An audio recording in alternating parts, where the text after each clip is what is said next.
Right, hi guys, we're sat in an RS4 at the moment that we've just fitted a ghost immobiliser to. So as I'm sure everyone's aware, car crime for some reason is back on the rise, and if you've not been affected by it yourself or know someone who's been affected by it, I'm sure you've seen the videos on social media, Facebook, everything, of how easy some cars are to steal these days with the keyless entry, keyless go. It's unfortunately things that make it more convenient for the owners is also making it more convenient for the thieves. But there's a new way of there's a new way of combating that, and that is the Autowatch Ghost Immobiliser. So I'll give you a quick run through of how it works. It's simple to use, and once it's installed, other than having to enter your PIN number to drive the car away, there's no other telltale signs in your car, but it's there. So I'll show you how you work it. Obviously I've got the keys for this car, so if I pop the key in, try and start the car, you see it starts and then instantly dies.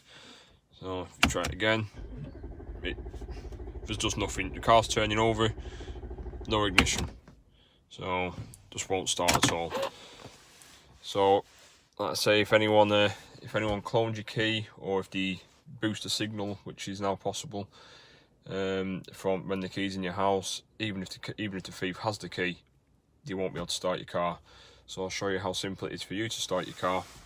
For the purpose of the video, I've put a simple code in, but you can choose any button on your dash, your steering wheel, anything like that.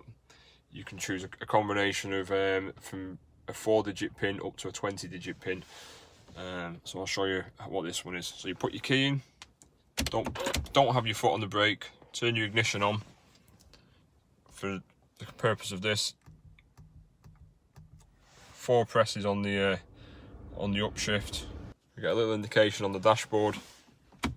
Press the start button. Now the car fires up.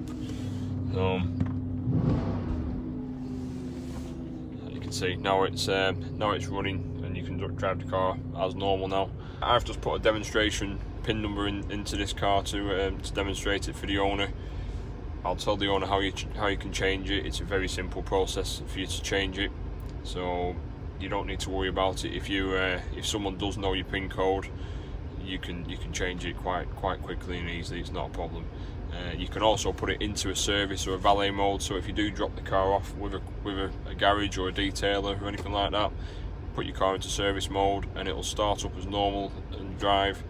But as soon as they go over 30 miles an hour, which obviously they shouldn't be doing if they're only cleaning or servicing your car, the ghost will immobilise again and the car won't start.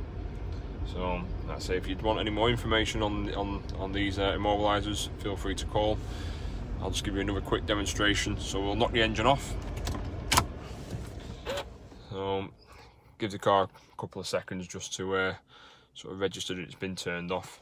So if we go to try and start the car again now, you see it starts, instantly turns off. Obviously you wouldn't be doing this whole process if it was your own car. You'd simply just get into your car in the morning or afternoon, whenever you're getting in it, turn your ignition on, put your PIN number in,